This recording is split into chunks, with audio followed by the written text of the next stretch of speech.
Welcome to JD Clips. Please enjoy the short versions of our famous videos and keep learning. And don't forget to subscribe. पिघलने की बात छोड़ दो, थोड़ा temperatures ठंडे हो गए थे। हिमालय में आइस था, कभी-कभी आइस का वर्षाव भी होता था, जैसे कि नासिक में, लेकिन ये बात नहीं है। लेकिन वो उनका ऐसा है ना, आपका प्रेमिस एक बार आप अटक गए आर्यन इन्वेजन जैसा नॉनसेंस में, इनका आर्यन इन्वेजन नहीं है, बट उसका कोई अंश है उसमें, वो आप अटक गए। आपका प्रेमिस 1, प्रेमिस 2, प्रेमिस 3 और आप कंक्लूजन निकालते। If your one of the premise is wrong, आपका जो कंक्लूजन है वो रॉन्ग ही निकलेगा। ये उनका मेरा उत्तर पक्ष है उनके लिए, दैट इज द प्रॉब्लम। जी, तो अब इसी में अगस्त्य मुनि का आपने संदर्भ लिया। तो अगस्त्य मुनि हमारी परंपरा में माना जाता है कि अगस्त्य मुनि जो थे वो दक्षिण में थे।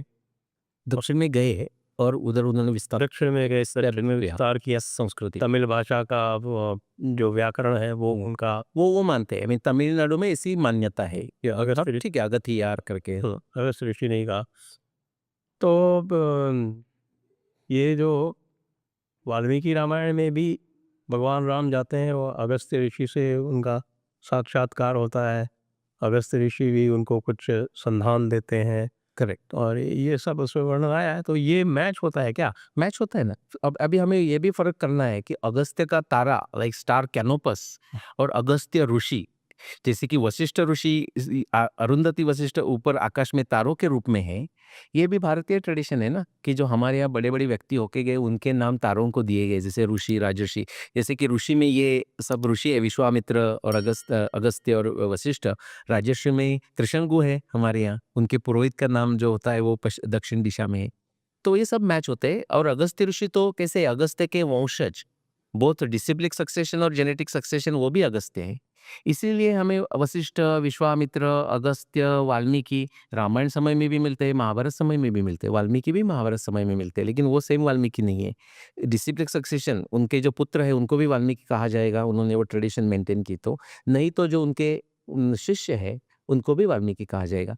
तो अगस्त्य ऋषि तो भगवान राम को मल्टीपल समय मिले, पंचवटी जाने के पहले उनको मिले। अगस्त्य ऋषि बताते कि आप आगे के जो 2 साल है, आपके जो वनवास के बचे हुए हैं, वो पंचवटी में बिताएँ। पंचाब से सरोवर में मिले थे, वहाँ से वो पंचवटी आ गए। वहाँ मिले। और आप जो कह रहे हैं, वो लंका में जाने के बाद युद्ध के समय भी आके वो आदित्य स्तोत्र कहते हैं ना?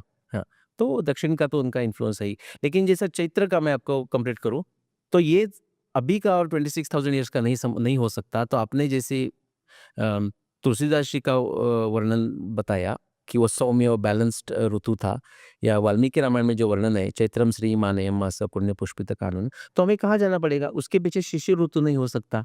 शिशिर ऋतु से एक्सट्रीम वेदर है। फूलों से फूले हुए हमें वृक्ष ये वन नहीं मिलेंगे। उसके बाद हेमंत ऋतु में वैसा भी नहीं मिलेगा। तो पीछे जाके जाके प्रिसिशन ऐसा जाता है। हम पीछे जा रहे हैं ना, तो प्रिसिशन जाके ऐसा फिर समय कब आता है? लेटेस्ट समय उसके बाद, इधर से पीछे जाते हुए, तो आता है शरद ऋतु में चैत्र महीना होना करके मैंने कंजक्चर किया। यहाँ से मेरा प्रारंभ हुआ रामायण के संशोधन का। तो सपोज वो हुआ तो कब समय आता है? वो आता है 10,000 बीसी से लेके 15,000 बीसी तक। चैत्र महीना शरद ऋतु के साथ मैच होना, तो वहाँ भी फूल होते हैं।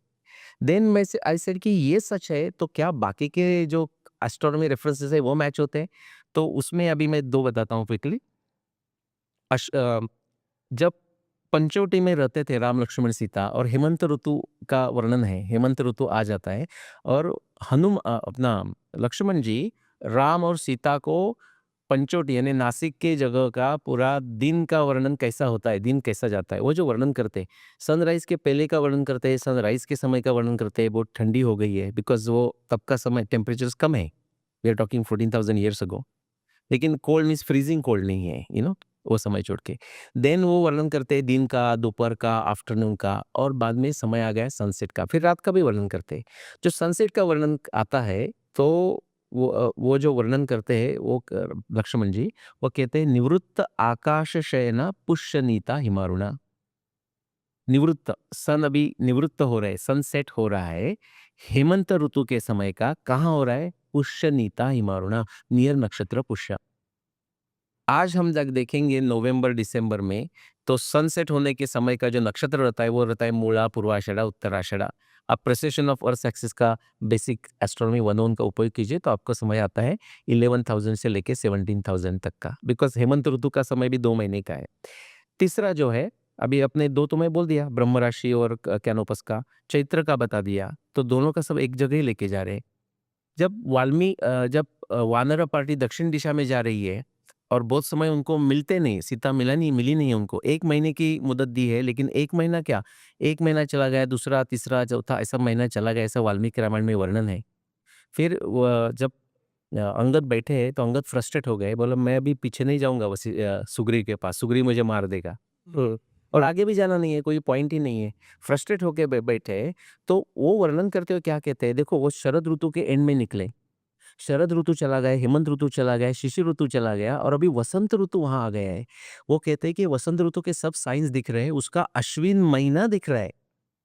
ध्यान रखिए, अभी चैत्र वैशाख या फाल्गुन और चैत्र है, तो बोलते हैं कि वसंत ऋतु का अश्विन महीना दिख रहा है, वो भी चला जा रहा है और अभी भी सीता मिली नहीं, हम हमारा काम जो है वो कैसा अकम्प्लिश करेंगे। वयम अश्वायुजे मासी काल संख्या व्यवस्थिता प्रस्थिता सोपी चातिता किमतः कार्यमुत्तरम। ये अश्विन का महीना वसंत ऋतु में आके वो भी चला जा रहा है, हम हमारा काम कैसे अकम्प्लिश करेंगे और आगे जा सकते हैं। लेकिन ये जो 3, 4, 5, 6 जो रेफरेंसेस बोला, this just nails it down, specially Brahm Rashi nails it down from 10,000 BC to 14,000 BC, एक 2000 साल 4000 साल का समय। और बाद में फिर लक्ष्मण एस्ट्रोनॉमर है, हाँ, रामायण के। तो जब वो किष्किंधा से निकल रहे तो एक ऐसा रेफरेंस आता है, मैं उसको नाम दिया है कॉमेट लक्ष्मण, क्योंकि वो लक्ष्मण एक्सप्लेन करते हैं नैऋत्यम नैऋत्यानांच धूमकेतु दिखा करके वो जो मूल नक्षत्र को ट्रबल कर रहा है, उसके कारण मैंने निकाला कि वो जो समय आता है 12,209 राम रावण युद्ध का।